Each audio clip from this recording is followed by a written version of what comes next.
What is your position on mandatory minimum sentences? On what?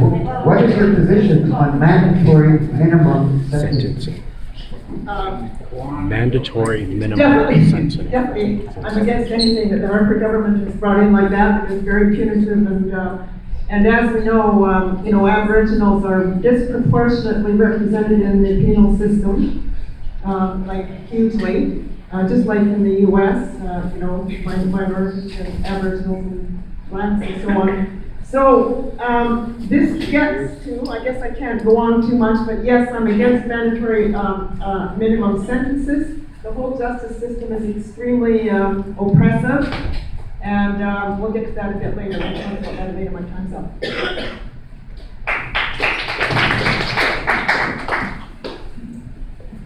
The justice system is part of the state, and the state is repressive. The whole state is repressive, not just the justice system. And they are jailing people that should not be jailed. And they are now going to criminalize a lot of people who are they consider terrorists. A lot of people are going to be thrown into jail for no reason and without charge. They will regard them as terrorists. Aboriginal, environmentalists, anybody that interferes with pipelines or any kind of business or finance or the infrastructure could be considered that. Our party is a prime target. Our party has been targeted before. And the trade union movement interferes with finance and economics. So the trade union movement is a target. And there'll be more people in jail with this.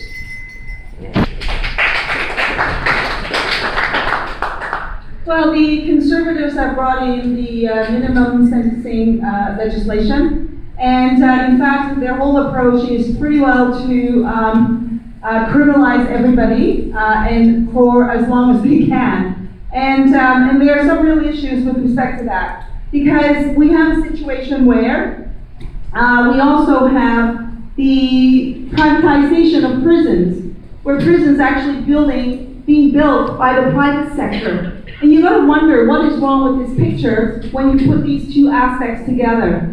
And in the meantime, we have a variety of communities, youth particularly, not getting the supports that they need. And absolutely, the government's brought in Bill C-51, and the Grand Chief Stuart Phillip, to which I'm very honored to have his support for my campaign, for him protesting in Kinder Morgan, in the pipeline there, he is somehow deemed to be a terrorist. This is sort of the direction in which this government is bringing us, and that's all of that has got to stop. And we've got to bring humanity back into how we deal with issues in our community.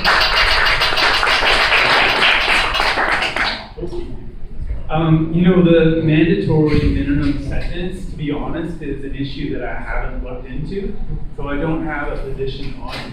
But We're originally coming by van. We got half of us in our van. okay, well, what I will take this 60 seconds to tell you what I can think about the prison system. I was campaigning on a commercial the other day, and I met the man who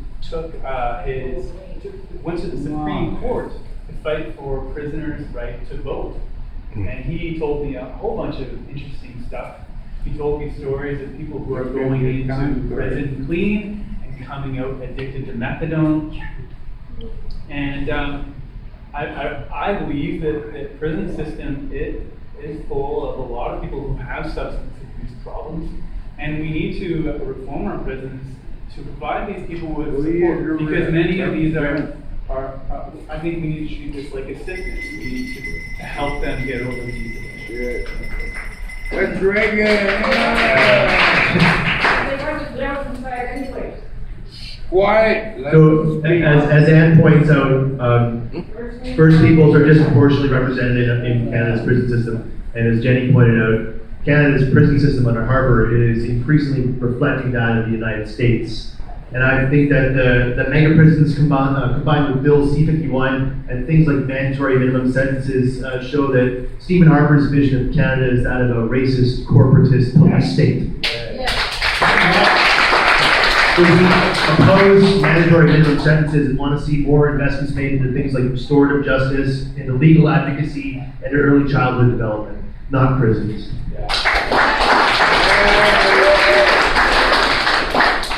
Thank you all for asking those questions, and thank you for being patient. We will get to the floor in just a few minutes.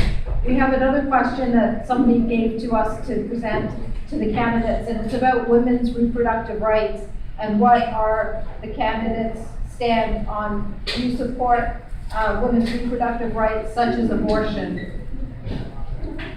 So 1 minute each on that. The Green Party is very clear, and I'm here too, that a woman has the right to choose, so we support reproductive rights. There's no controversy about that in the party. So absolutely, yes, it's a woman's right to choose.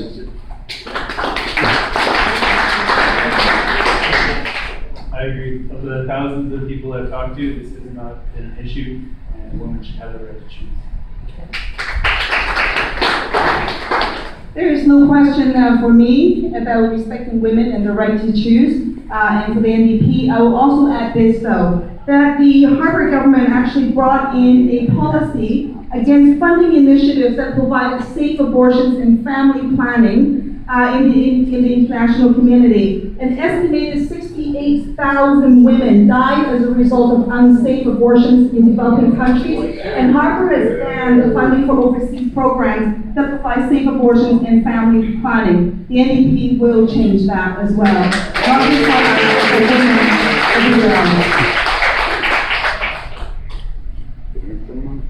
for The Communist Party, of course, echoes the other statements of the others. We support the right to choose, and we support the right to safe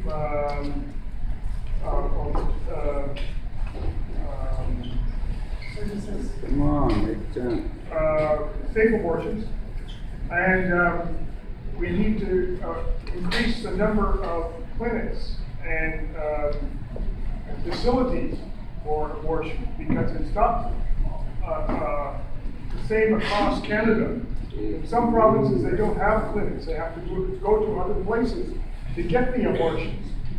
So we've got to counter their right, the fundamentalists who are against abortions, and we've got to get the mass of people in favor of this healthcare issue.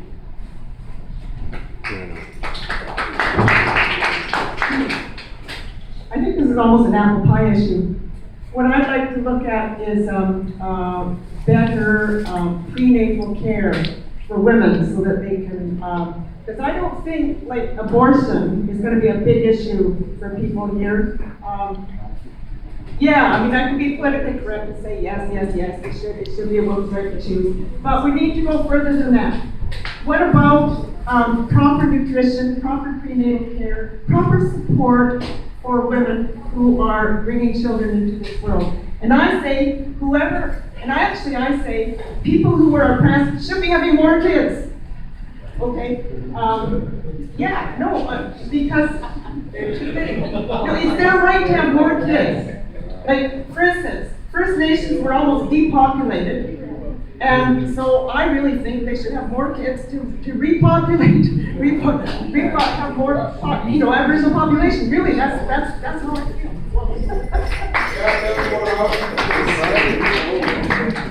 We'll get to the floor. Just Okay, hang on. we've got 3 minutes, and these will go really fast because they're yes or no questions.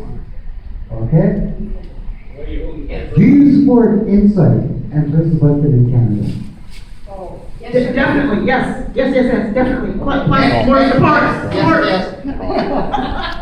Yes. Yes, it saves lives. Yes. Yes, what about the Vancouver Observer 4 years ago? Say that. Okay, the next quick question You will not. is, do you support pipelines and tankers off our coast? Jenny Kwan does. Unconditionally, no. Absolutely.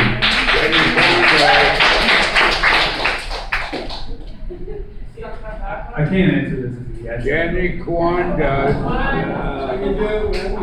The NDP has said no to Enbridge, and with respect to Kinder Yes or Morgan. Well, with respect to Kinder Morgan, the You're a government, liar. the conservative No, no, government. yes, yes or no? Under Yes the or current no? system, the answer is no. No. No! I feel now, Got any Would you Kwan? support a national ban on fracking? Yes or no? Absolutely no. Oh, yes, no, can't stand the fracking, we can stop fracking. Definitely, stop fracking. It's so destructive. Fracking, you know, they go. Any Kwan? No fracking.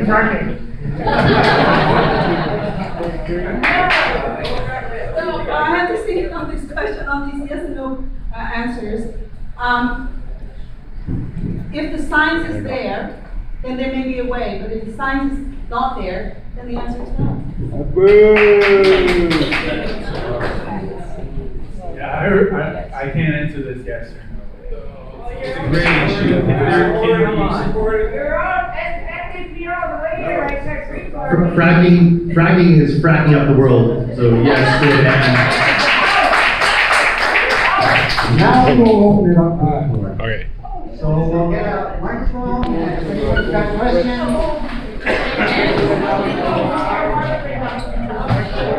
Here.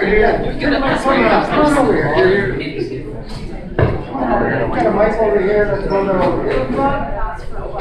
Right, yeah.